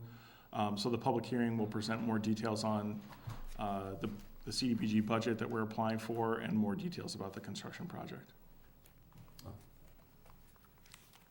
Yeah, I noticed that Albert Street is right down to dirt right now, and Yeah. they're working there. Are they gonna be able to pave that before winter? Yes, that's, Okay. yeah, Maximilian has told us they're gonna finish up that entire street before winter, but they don't believe they have time to get to the other two streets that Okay, are so, that are yeah, I part was of the just project. concerned, I'd like them to finish that. You don't Yep. wanna keep that road dirt during the winter, Yeah, anytime. Tim Coda tells me, or told me this morning, they believe the blacktop will be finished by this week. Good. Okay, thank you. All right, next we have a application to place signs on a public way. Andrea Stump on behalf of the St. Stanislaus Kuska School, and I believe this is in support of the bazaar taking place on 11/23. What is the board's pleasure? I'll make a motion to approve the application to place signs on a public way by Andrea Stump on behalf of the St. Stanislaus Kuska School. And I'll second that. Motion by Ann, second by Joe. Any further discussion? Is Can there you any add- specifics, though, more than just that? Just say, can you add the Yeah. locations that are in the application, as Oh, I part know. of your Can I see motion? your paper? Sure. The locations will be Memorial Park, East-West, Town Hall Lawn, Library Lawn, Visitor Center Lawn, and the Town Common. Okay, Joe, you good with that? Yep, Okay, so I will second that with that amendment made. all right. Any further discussion? Hearing none, all those in favor say aye. Aye. Opposed, none, unanimous. Next is to set the winter parking ban, which last year was December 1st, 2024, through March 31st, 2025, well, the previous years, but that's what we're basing this on. I know, Christine, you had requested additional information, which the board members have received this evening. Some backup information on what was, we have the minutes from last year, from October 18th, 2023. That indicates the dates, December 1st through March 31st, 12 a.m. to 7 a.m.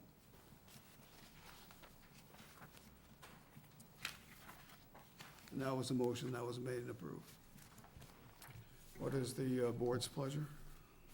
I'll make a motion to set the winter parking ban for December 1st, 2024 through March 31st, 2025, from 12 a.m. to 7 a.m. Motion by Christine, do we have a second? Second? Second by Rick, any further discussion?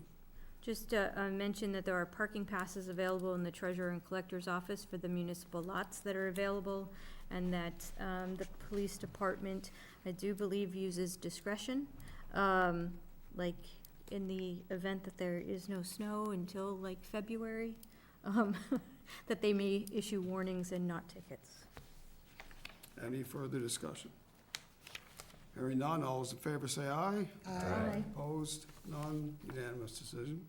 Holiday parking reprieve, beginning Wednesday, November 27th, 2024, through Wednesday, January 1st, 2025. All of the parking meters will be covered, and anyone that is shopping or visiting or going to a restaurant will not be required to pay to park. What is the board's pleasure? I make a motion, the board approve the holiday parking reprieve to extend from Wednesday, November 27th, 2024 through Wednesday, January 1st, 2025. Motion by Rick, do we have a second? I'll second. Oh, go ahead, Ann. I'll second. And seconds, any further discussion? Yeah, I would just hope that, I know in the past few years, we used canvas over the meters, and I don't wanna go back to plastic, cause we have a ban for plastic bags in this town. Okay. Anyone else? Hearing none, all those in favor say aye. Aye. Opposed? None, unanimous. And the final item on the new business is review and approve state 911 intermunicipal agreement, subject to town council approval.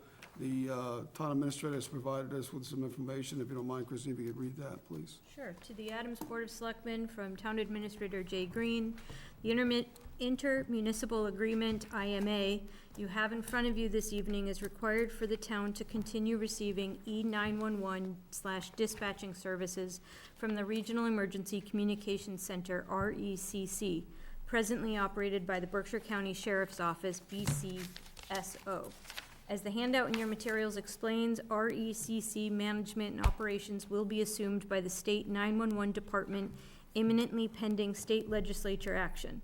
All 26 communities served by the RECC are required to sign the IMA for continuity of services. The IMA is identical for all 26 communities. The term of the agreement is for 10 years. It may be renewed/extended. There is no financial responsibility for Adams under this agreement. See paragraph Roman numeral 5, page 2. If Adams has any concerns about operation of the RECC during the term of the agreement, the governance process is spelled out in paragraph Roman numeral 6, page 2 through 4. Should Adams wish to withdraw from the IMA, that provision is spelled out in paragraph Roman numeral 10 on page 4. Please keep in mind that if Adams wishes to withdraw, it cannot just assume dispatching operations itself per this agreement. It must be part of another regional dispatching center.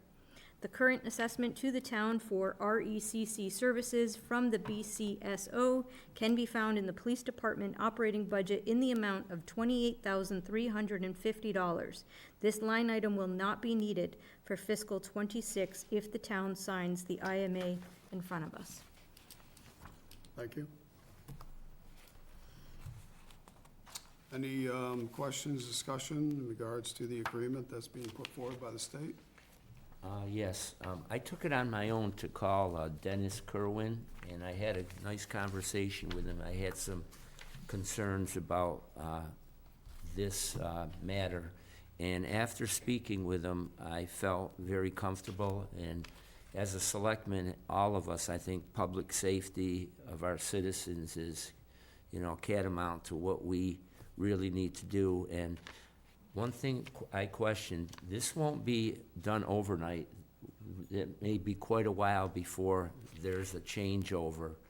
And one of my concerns was that, are the people that are doing this now going to keep their jobs? And he said, yes, and it will even be better for them because they'll be unionized, and they'll be getting more money per hour, and they will be offering those individuals who are now working at the 911 center the ability to keep their job if they wish to do so. But this isn't going to be overnight. He said that this, this may be 2 years or so. There's still quite a bit of permitting needed to go through, and so I felt much more comfortable after speaking to him because he answered my questions. Okay. What is the board's pleasure?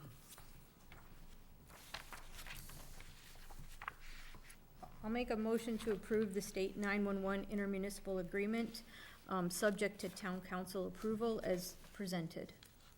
Motion by Christine, do we have a second? I'll second. Second by Rick, any further discussion? Just one question, where will, once the 28,000 is no longer needed, where will that money go back to? Will it go back to the police department, or will it go into a general fund? It usually goes to the general fund.